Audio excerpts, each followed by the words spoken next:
The music played softly in the background as laughter and clinking glasses echoed through the lavish ballroom. It was her brother's wedding, a day filled with celebration, joy, and family coming together. Emily stood near the back, away from the dance floor, watching her mother float around the room like royalty and her sister flashing her usual perfect smile. Everything looked perfect. No one could have guessed what was already unraveling beneath the surface. Emily had arrived early that morning with a carefully sealed envelope tucked in her purse. Inside was a cashier's check for $50,000, a wedding gift she had quietly arranged weeks before. It was never meant for public applause. No spotlight, just love. She had always been that kind of daughter, steady, dependable, invisible in her sacrifices. When others gave wrapped boxes or heartfelt speeches, Emily gave without a word.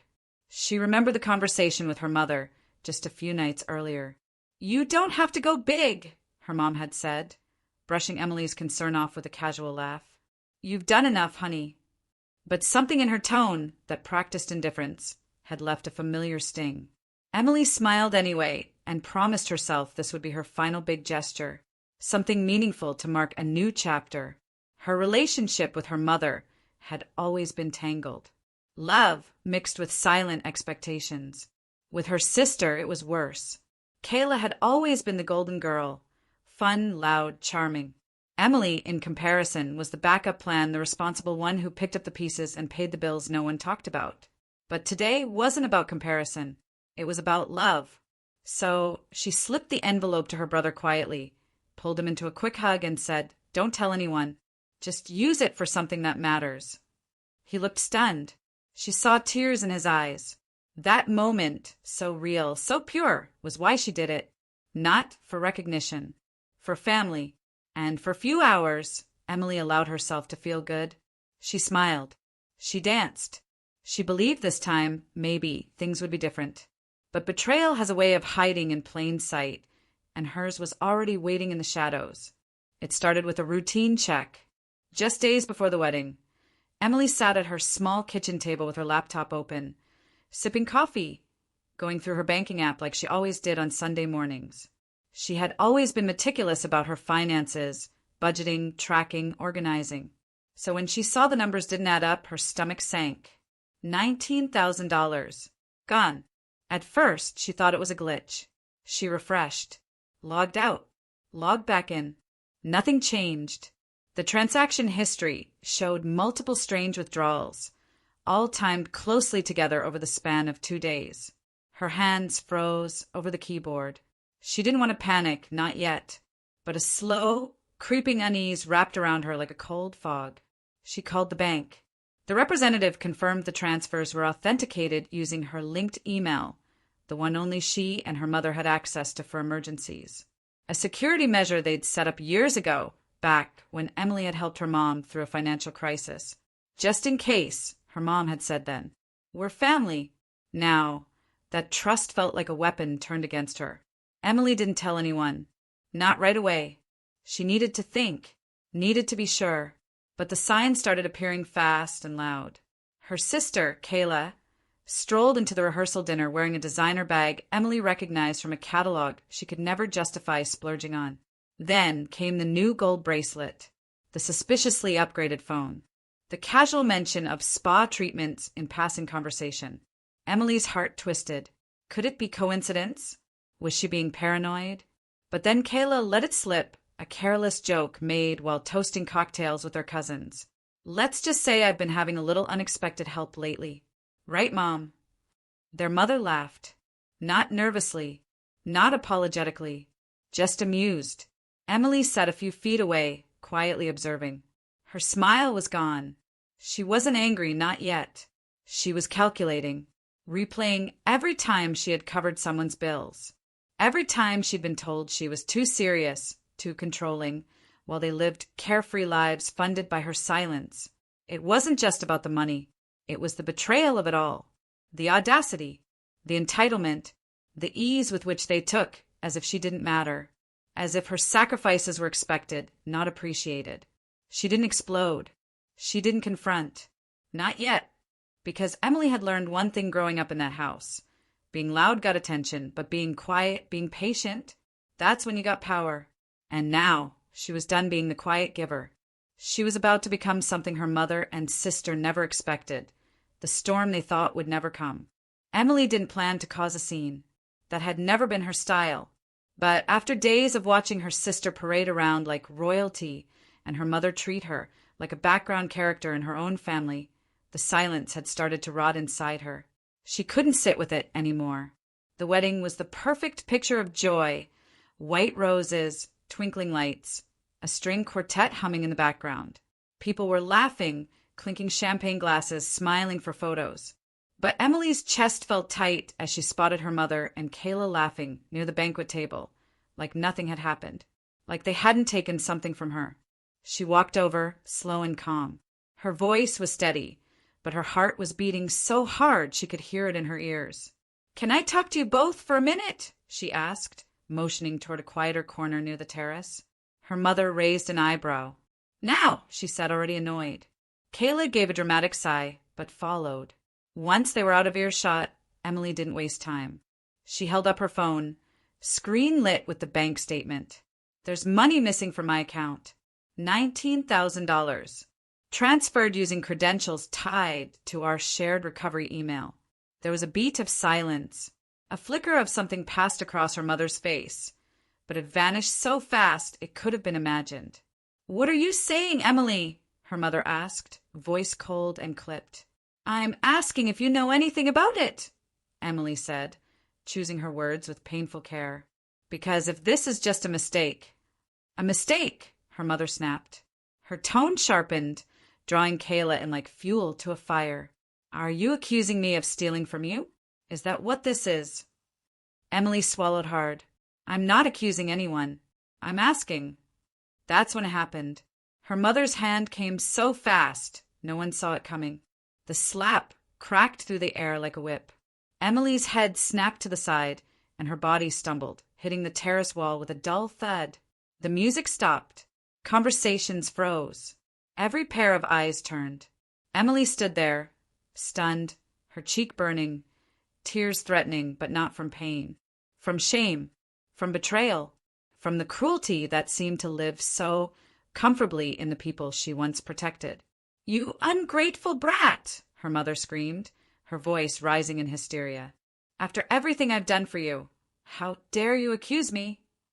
Emily looked at her, really looked, and all she saw was someone who never saw her as a daughter, just a resource. And then, through the shocked silence of the party, a new sound echoed through the room. The steady footsteps of her husband, Daniel, rushing forward, his face unreadable.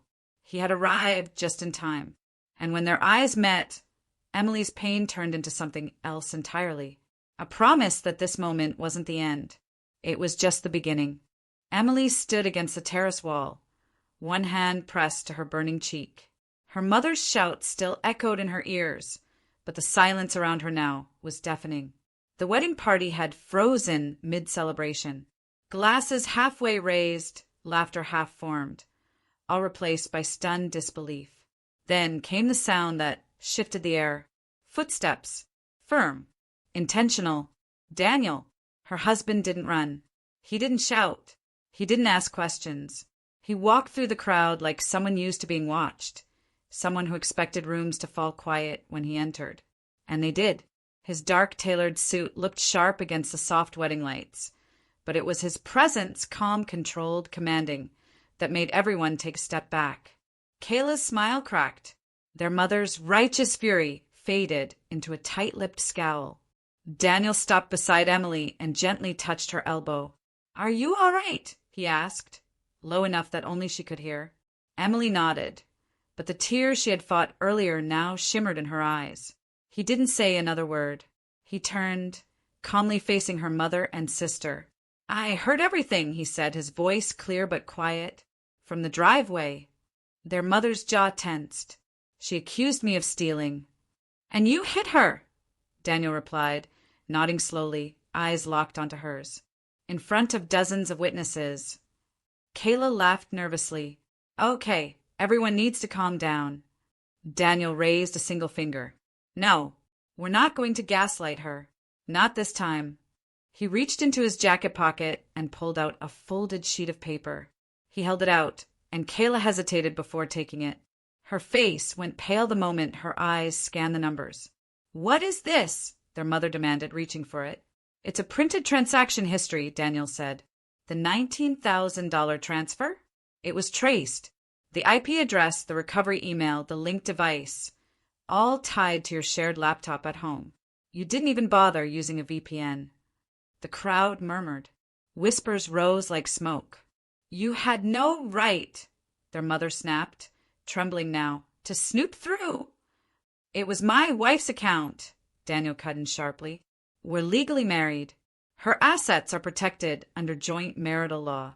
I have full rights to investigate suspicious activity. And I did." Kayla tried to speak, but no words came out. Their mother looked around for support, for sympathy, but the wedding guests weren't making eye contact anymore. No one was coming to her defense. Daniel turned to Emily again. "Do you want to press charges?" Emily looked at her mother. At Kayla. Their fear was louder than their words now. But she didn't answer yet. I just wanted to be part of this family," she whispered. "And you broke that." She took Daniel's hand. Then, for the first time that night, Emily stood tall, not as the daughter, not as the scapegoat, but as someone who finally held power. They had shamed her in public, and now the truth was out just as loudly. Daniel didn't raise his voice. He didn't need to. He reached into his jacket again and pulled out a tablet. With a few taps, the screen lit up, and what he showed wasn't just a single bank transfer. It was a curated timeline of betrayal. "Let's begin," he said calmly, plugging the device into the venue's projector. The screen flickered behind the wedding arch. Guests turned, curious, then confused, then stunned. First, a screenshot of the bank transfer. $19,000, gone in one transaction. The timestamp matched exactly the afternoon Emily had been out finalizing wedding plans with the caterer. It had been timed for when she wouldn't notice. Next came the recovery email used to confirm the bank security check, a throwaway account tied to Kayla's old username. Then came chat logs. Daniel had retrieved archived messages from a forgotten family iPad. In them, Kayla messaged their mother. "She'll never notice. She's too busy playing wedding planner. We deserve something, too." Gasps erupted in the room. One elderly aunt covered her mouth. A cousin shook her head. Friends began whispering. Their mother stood frozen, her lips pressed tight. Kayla turned ghost white. Then Daniel pulled up the location history from the same night, showing the device used to access Emily's account was logged into from their mother's house. The date? 2 days before the wedding. The same night they had all gathered for dinner and toasted family forever. "I didn't think you'd go this far," Emily whispered, looking at them both. Her voice was barely audible, but in the stunned silence, every word landed like a weight. Kayla tried to interject, but Daniel simply raised his hand again. "We're not done." He tapped the screen one final time, showing a message their mother had sent, one Emily had never seen. "Emily thinks she's better than us just because she married rich. Let's remind her she's still one of us and that we made her." Silence. Dead silence. That's when the shift happened. The polite smiles from guests twisted into frowns. A few people backed away from Kayla. Someone turned off the music altogether. The celebratory air had thickened into something sour and cold. "You could have asked me," Emily said softly. "I would have given it to you. But you stole and lied, and then tried to make me feel crazy for noticing." Their mother finally spoke, her voice shaking. "You brought this humiliation on yourself." "No," Daniel said. "You did that when you hit your daughter in front of 100 people, when you called her a liar, when you stole her money and expected her to stay quiet. This wasn't vengeance. This was truth aired publicly, not with screaming, but with evidence, with undeniable facts. The kind of truth that doesn't need to shout because it already echoes louder than any lie." And for once, Emily didn't feel crazy. She felt free. Emily stood quietly near the floral arch, her fingers unconsciously brushing the outline of the red mark, still tingling on her cheek. But the real pain wasn't from the slap. It was from everything it represented. The memories hit her all at once, like a dam cracking wide open.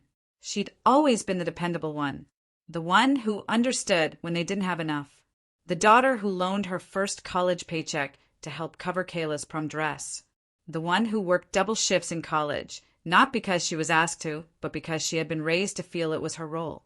Her parents didn't say thank you back then. They said things like, "You're so good with money," or, Kayla really needed that. And she believed them. She wore that invisible badge of provider like it was something to be proud of. She thought giving made her worthy. That if she kept helping, kept saying yes, they'd eventually see her, not just as a wallet, but as a daughter. But the pattern never stopped. After she landed her first real job, it was her who paid for their overdue rent. When Kayla wanted to start a small business, Emily funded the inventory and watched as the whole thing fell apart with zero accountability. She even paid off her father's car loan when he hinted he might lose it. Never once was it presented as optional, always as expectation, wrapped in guilt. If she ever hesitated, her mother's disappointed sighs or Kayla's passive-aggressive silence would do the trick. And yet the love remained one-sided. The moment she started setting boundaries, like not paying for Kayla's third vacation in a year, she became selfish. Now, looking back, she didn't feel anger. Not anymore. She felt clarity. They hadn't just stolen $19,000.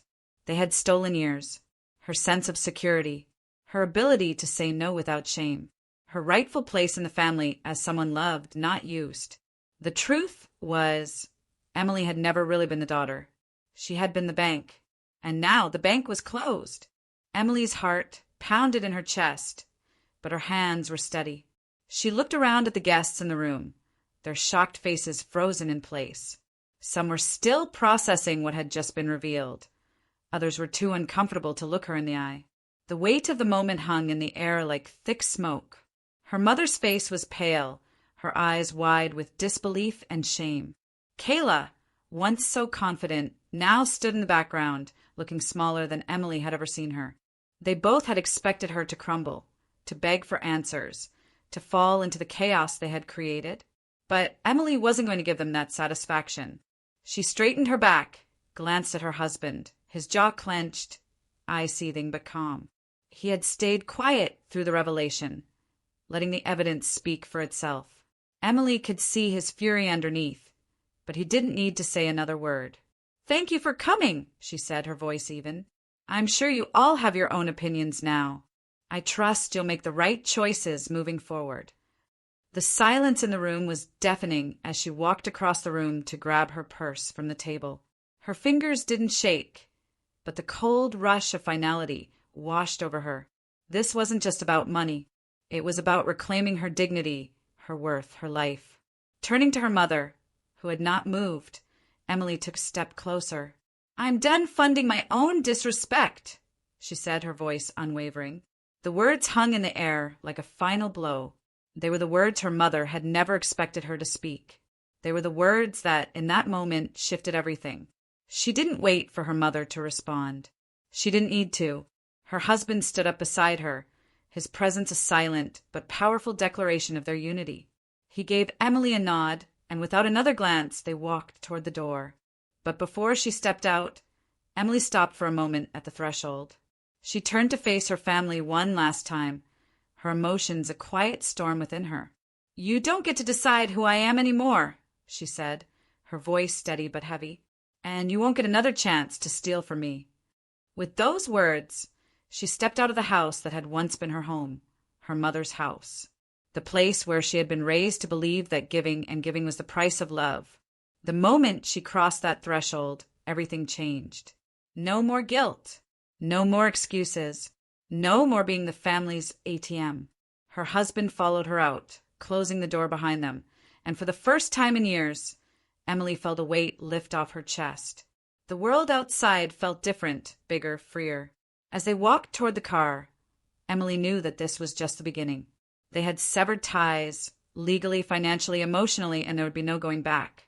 A year had passed since the wedding, a year full of change, growth, and a newfound peace that Emily hadn't thought possible. It was as if everything that had once weighed her down had been lifted, piece by piece, leaving only space for the life she had always wanted. The business she'd started after cutting ties with her family had flourished beyond her expectations. Her professional life was thriving, and she was finally able to build something on her own terms.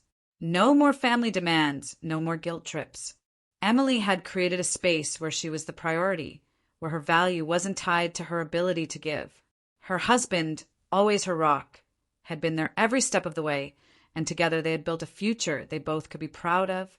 There was even more joy on the horizon. Emily's pregnancy was something she cherished deeply, a symbol of the family she had always wanted, a family built on love, respect, and mutual care. It was a life she could never have imagined when she was still caught in the web of her mother's manipulation. Meanwhile, her mother and sister had fallen into a steady spiral.